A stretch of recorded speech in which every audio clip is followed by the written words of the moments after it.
Usually when you hear the word deportation, you think, yes, absolutely, get rid of criminals, of illegals, people that broke the law the moment they cross into this country without the papers in order. But as you will see in this video, there is a little bit more complexity than simply going oh yeah. All right, guys, as always, welcome to a Modern Survivalist channel. You really want to get prepared, giving everything we see happening, especially these last few days, to survival skills and surviving the economic collapse, especially for this current scenario in terms of the economy situation. This book you want to get. And there's also the audiobook version that is pretty new. Guys, we're talking about getting rid of people that have crossed illegally into your country, into the United States or wherever country that may be. That is something that we all understand should not even happen. So yes, you deport illegal immigrants, you deport criminals. But when you start having more of a political agenda in terms of we not only want to deport criminals and illegals, we just want to also look as if we are deporting, and we basically want to deport a lot of people, and not always necessary people that you probably should be deporting, or even, as in this case, U.S. to revoke legal status of more than 500,000 migrants urges them to self-deport. That can be very dangerous. Why? Well, because, and something that no politician will ever admit, there's no developed country that can survive without immigration. Now, ideally, you would have immigrants that have a shared sense of basic values, language, religion. That would be the best case scenario. And even then, you have to balance how much immigration can you take in. There's going to be some immigrants that are a lot more easy to absorb into your country than others. And I'll give you a very good example. Let's say you're the United States, right? What would you want? Like 100,000 Mexicans? Or 100,000 people from Liberia, right? Well, probably if it's 100,000 Mexican legal immigrants that have a fluid knowledge of English, and maybe they have some kind of education and a trade, yeah, give me the Mexican guy. He probably has a better understanding of what the United States is like and how it works than a guy that hasn't even lived in the same continent and has no idea. Well, what about if I get you 100,000 Canadians? Well, Canadian would be even better. He already speaks fluent English by default. He's right there, just like Mexico, but the language thing, and it is more of a developed nation than Mexico, so it would be less of an impact. I can probably absorb 100,000 Canadians easier than 100,000 Mexicans, and let alone 100,000 people from Africa. You get where I'm going at here? That's basically how these things work. So you need to be very careful with this. In this case, what happened was that in the previous administration, yes, we're talking about senile Biden, he did have a plan, which was probably not very good, but he had this idea, which is not wrong in concept of, instead of having illegals piling up in the border, I'll open some possibility of bringing in people legally. By this, you need to have background checks just to make sure you're not getting any criminals and whatnot. And there's always going to be holes and mistakes made. But the idea of, instead of having illegals crossing the border, I just open the possibility for someone presenting the paperwork, the documents, showing that he's not a criminal and these are healthy people that can actually work and add to the economy. And yeah, that's something that a lot of people also don't understand. Most people that are legal immigrants, they are younger, healthy, and willing to work. Another thing that most people don't know is that the poorest a country is, the more they tend to work. I'm not making things up here. You can look these things up yourself. And that's why you have child labor. That's why people are willing to work more for even less money and in harsher conditions. People in poor countries work more than people in developed countries where things are more comfortable and better organized. And yeah, the economy is better and you don't have to break your back nearly as much to survive. I think it makes sense, but still, a lot of people think, oh, they're poor because they don't work. Well, they're poor because of a number of reasons, but it's really never almost because, oh, no one wants to work in that country. It's rather the opposite. They work a heck of a lot in a lot worse conditions. That's simply the way it goes. It's not just about that. It's also about creating the self-deportation. Reminds me of Theresa May's hostile environment in UK. Back in the Brexit days, there was a lot of people that we really want to get rid of immigrants in general, not just. And for that, you created what's called a hostile environment. It was created in UK. And that means sending letters to people no matter what. Like you get a letter of, okay, you need to deport within 2 weeks. If not, legal measures will be taken against you.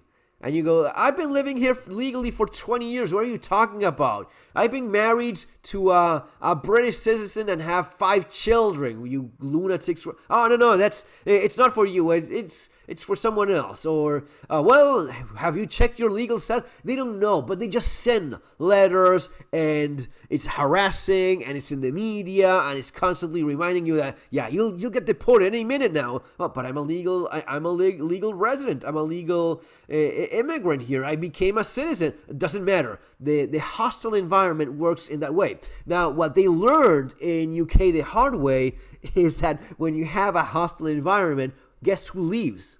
The people that can. The people that have other options. And especially in the European Union, the people that left, they were going back to Poland. They were going back to Germany, to wherever country they came from, because they had those options. Guess who stays? The criminal, the guy that you probably wanted to get rid of, the people that are not caring about the law or about what a letter says or about how you threaten them with persecution. They are going to run away from the law like they keep on doing their entire lives, there or elsewhere. So you end up getting rid of people that were actually adding to your economy, right, adding to your society, that had other options, and you end up keeping the worst of the worst. So as you see, it's a lot more complex than some people think. And if you think this is, it gets a lot worse for 2 other reasons. First of all, you get rid of Keith and Gloria. Who are Keith and Gloria, you wonder? Well, they were very interested in the ice skating world tournament. Check this out. I haven't seen air travel crater like this to the U.S. since the pandemic. We had planned to go to Boston to see. Plan to go to Boston. Canadians. He literally has a Canadian shirt. The World Figure Skating Championships.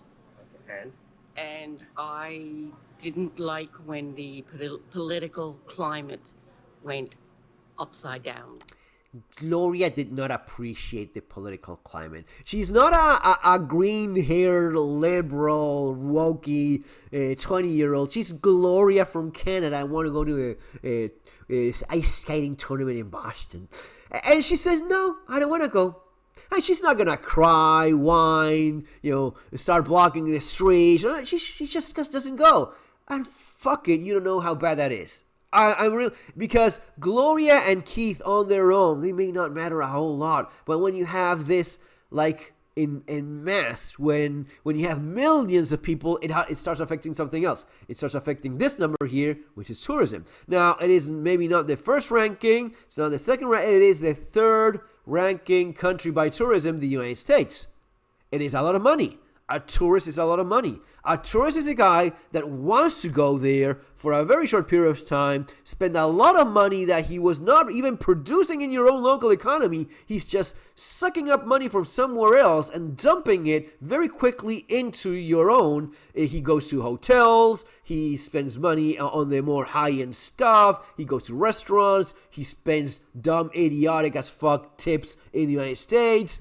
And all of that adds to the economy quite a bit. And it's not just adding to the economy. It is very good money. It is money that has very little consequence in terms of what else you have to get in exchange, right? So I get money, but what is it I have to risk? What is it that I have to put up with? Do I have to deal with some? No. It is pretty much all positive that you get from tourists. Yeah, some tourists are assholes and whatnot, but in general, tourism is very good money. But it goes beyond that into something else, which I don't see people really understanding, which is Donald Trump is talking about bringing back business to America. You don't bring back business to anywhere with a hostile environment. Hostile environment for immigrants, hostile environment for tourism, hostile environment for foreign nations in general. It is extremely hostile right now. You're getting warnings from people. It's not just Canadians that don't want to go to the United States. People in Europe are getting warnings not to go, that you're getting detained by ICE in the border. Why would I deal with that crap? I just want to go on holidays. I just want to have a couple nice days wherever in the United States. Why would I do this? I go elsewhere. I have options. I'm not a guy stuck in the border, an illegal immigrant crossing over in absolute desperation. The good money doesn't go where it's not being welcomed. And it's not being welcomed in the United States. You cannot say on one hand, it is so bad. Fuck, you don't know how bad it is. You don't know how bad it is when on one hand you say you're going to invade other nations and fucking Canadians even hate your ass. And then you say, we want business to come. No, business will not want to come. It's not the right environment for the business. You don't have... Dude, I have to make another video of how a microchip factory opened in the United States a couple years ago and it cannot work because it hasn't got any people. Let me explain that again in case something was lost there in translation. There is a microchip factory already I think it's in Arizona. I don't remember the name because I want to do a dedicated video on that. Microchip factory already, the infrastructure and the hardware is already there. They don't have their workers. They're not there. They're not in damn Arizona. They cannot get them into the country anymore because hostile environment and no more immigration, and it's been there for a couple years without operating, and they're pushing back because they want to have their business in the United States. But this conflict of what the fuck is it that you want to do? You want to be an asshole, you want to play nice, you want to welcome business, you want to welcome workers, but not workers from abroad, and because no immigration, and all right, okay. So the microchip factory will go live in 2027.